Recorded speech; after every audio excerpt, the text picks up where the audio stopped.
Hey guys, what's up? I am back with another video. Today we are doing another game slash platinum trophy review, and the review today is Hogwarts Legacy. This game came out pretty recently. I guess it would be at some point in March when this came out, and I got it pretty early. I'm a big Hogwarts fan. Grew up with the books and the movies, so I was definitely interested in playing it. And overall, I have to say it is a really well done game. I think especially I was a bit worried about the combat just because it's a combat system that kind of worked really well with something like the Arkham games, the Batman games, where you're you're returning punches and such, and you're blocking punches and everything. But it surprisingly worked really well in this game, and I think that the developers did a great job just creating something from scratch that really encompasses the feel of Harry Potter and the feel of the world. And when you're in Hogwarts Castle, it really makes you feel like you're really in Hogwarts, and you're really experiencing that world for yourself. So I think it was really well done, and I was really happy with that. Some people have said that outside of Hogwarts Castle, the world is maybe not as good, not as deep, really, and I think that's a fair criticism. I mean, I think that in a game like this, the established world is the castle. It's Hogwarts. It's around Hogwarts, and I think that they did all that so well and makes you really feel like you're there. But then a lot of the surrounding countryside, it just kind of feels like you're playing some random RPG.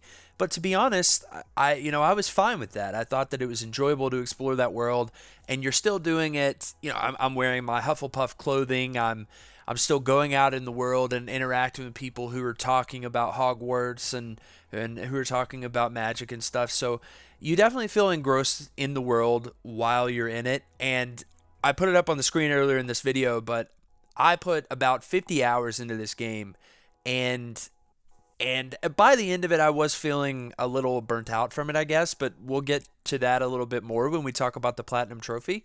But just as far as the game, I mean, I think it was great. It was really well done, and it. I would say that I am done with it at this point, though. I enjoyed it. I loved it. If there's a sequel that comes out, I will certainly play it. But for the moment, I think I'm done with it. Even if there's DLC or whatever that comes out, I just feel like I put a lot of time into it, and I pretty much gave it all that I wanted to give it. But I certainly enjoyed doing that, and it was just a very lovingly created world in a lot of ways, I think. And there are certain things that stick with me, like the demi guys. There are these collectibles that you get throughout the game called demi guys, and there's this line that the main character says. It'll become nighttime, and your main character says, "Mine now, demi guys." I just said that on repeat for weeks. And I did. I spent 2 or 3 weeks, getting my 50 hours in this game, and so it was a it was a big part of my life for a bit there, and I certainly personally enjoyed it, and it seems to me like most of the people who have really gotten into it have enjoyed it. And I know that some people didn't get into it, and I think there were a few reasons for that before launch. But just from a pure gaming perspective of, hey, is this Harry Potter? Yes, this feels like Harry Potter, and it's got the same spells that you grew up reading about and seeing in the movies. So I think it was really lovingly created, and I think it was artfully crafted in a lot of ways. And I would be interested to see what they're going to do with the sequel, assuming that there is a sequel. And I do think that there probably will be a sequel, right? I mean, there's just too much money on the table, I think, for them to not make a sequel in 3 or 4 years or something. But personally, I hope that if they do make a sequel, that they bring us back to the castle and maybe expand on this world a little bit too. I don't know exactly how they want to do that, but I think that the base is definitely set with the castle, and I would love to spend more time in the castle. So that's all the good things, right? That's not to say that there are not bad things about this game. I think that, first of all, sometimes this game just ran like trash, and it just seemed really random. It would be working fine, and then all of a sudden you're on a broomstick and the world is just shuddering around you, and just really low frame rate type of stuff. And that was infuriating. I mean, I'm on the PS5, so I know that they delayed the PS4 version and the lower tier Xbox version as well for a bit, and I have to say I don't think that I would have any interest in playing this game on a PS4. I had problems enough, I think, with the frame rate on the PS5, and it just it would have been, I think it would have been tough on the PS4. I've not seen any PS4 gameplay. I don't even know if it's out yet, to be honest with you, but I wouldn't want to do it personally. So there's that. Also, I think that the broomstick flying was a little weird. It was just like it was not as responsive as maybe you would hope. You know, I almost feel like riding a broomstick should feel like driving a Formula One car in a Formula One racing game, but it felt more like steering this massive boat in the ocean. It just was not as quick and easy as you might hope or you might have expected from broomstick riding. You know, as an extension of that, a lot of people were hoping for Quidditch in this game. I personally would love to see a reboot of Harry Potter Quidditch World Cup. I mean, I think that would be awesome. You imagine like Rocket League almost, but it's Quidditch. I mean, the esports scene would be insane. You can do Ultimate Team Quidditch, you know, online leagues.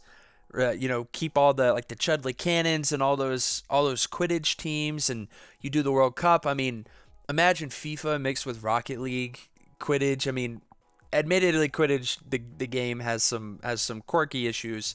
You could probably retcon some of that. I don't know. This is a separate conversation. I would love to see Harry Potter Quidditch World Cup come back, but as this game currently stands, there is no Quidditch. There's only broomstick flying, and a lot of people have insinuated that maybe there's going to be some DLC down the line with Quidditch. I don't know. I'm not going to come back to the game, I would expect.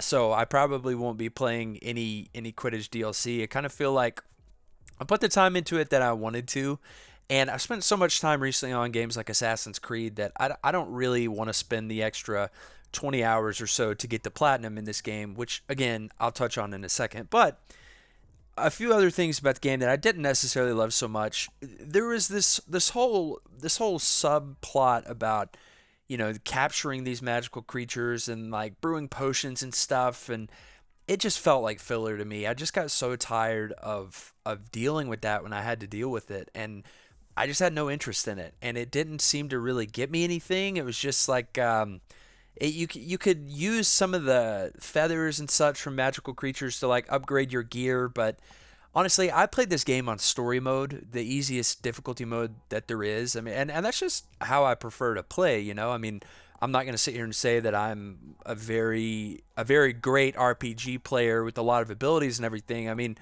I played the Assassin's Creed games on story mode. I played this on story mode, and I just have a lot more fun that way. But I didn't necessarily care that much about upgrading my gear, and so it just felt like a chore to have to do all this magical creature stuff in the background. Um, and you would hope, I think, that if they end up getting rid of or doing a sequel, I would hope that maybe they get rid of that to an extent. You know, I mean, I think it's a cool addition in certain ways. I just don't like being forced to do it regularly as part of like my gear maintenance, if you will. You know, that's just personally my opinion. Some people may feel differently. I will say it was cool to have a kestrel and a hippogriff and different magical creatures that you had like in your paddock and stuff. I mean, it was cool, just having grown up with those creatures and knowing those creatures, you know. So that is some issues that I had with the game overall. Again, a lot of great things about this game, just some things that I didn't necessarily love as much. But another thing that I didn't love as much that tails into the Platinum Trophy conversation a bit, I will touch on here because I didn't actually get the Platinum Trophy for this game. I'm not going to get the Platinum Trophy for this game. And the reason behind that is a few specific trophies, okay? So, first of all, part of the trophy set is to complete all the collections in the game, okay? And that's fine in some games. For instance, one of the Assassin's Creed games had a trophy for completing every location, basically going into every location in the game and getting all the loot from that location. That was a bit of a grind, admittedly, but it was easy to track within the game. There was a way for me to see on a map everything that I still needed to clear, all the locations that I still needed to clear. That's great. In this game, That doesn't exist. There are certain collections that are never going to show up on your map unless you just happen to run into them. Okay? And on top of that, there are trophies in this game that are glitched. And maybe those get fixed down the line. I don't know. I needed the room on my hard drive. I've deleted the game. I'm not going to reinstall it. Just to finish out these collections because there's a specific one. Collect all these field guide pages in Hogsmeade. Hogsmeade is an area in Harry Potter if you're not familiar with it. I I did that. I collected them all and I painstakingly went through this list like 3 times. And this is not the list is not in game. There's not a list that says, "Oh, here's a hint for where it is." I'm talking I watched YouTube videos and paused every 10 seconds to go through and find these field guide pages, which is I think I'm not a fan of the mechanic that the only way to find everything that you need is to follow some guide on the internet. I think that the game should give you some way to at least know what you're looking for, you know? And it's as simple even as like if they want to name the field guide pages so that I want to search on the internet for where is field guide page X. I can do that. But that's not how it works in this game. The way this game works is they tell you you have 25 out of 26 field guide pages, which is just like a collectible. I don't know if I mentioned that. And they don't tell you what the missing one is. So you have to go through the whole guide and have to find out where it is. Okay, I don't love that. But adding insult to injury was the fact that I followed the guide, got to the end of the list, collected every page that they told me that I had to collect to get this trophy, and then the trophy didn't pop. And the in-game collection menu doesn't say that I got all the field guide pages. To me, that is, and I haven't fixed it. It's been, admittedly, this game is very early in its life cycle. I'm not saying that it's not, but this is something that's been present since launch, like over a month and a half ago, I think. It's just, it's not been fixed. I don't know if it's ever going to be fixed. I'm not going to stick around to see if it's going to be fixed. And part of the reason for that is the fact that there are trophies in this game. So there's this specific part of the world that you have to discover. It's called a map chamber. It's very central to the lore of the game and understanding the game and understanding the whole main story, right? And it sort of develops as you go on. The map chamber, you don't find this until about 5 or 6 hours into the game, and that's with skipping cutscenes, okay? And there is a trophy for finding the map chamber as a member of each house. Okay, so Hufflepuff, Slytherin, Gryffindor, Ravenclaw. All right, it's not just find the map chamber. It's start 4 different games, go 5 or 6 hours into the game, and find this map chamber. Okay, and I tried it. I created a second character.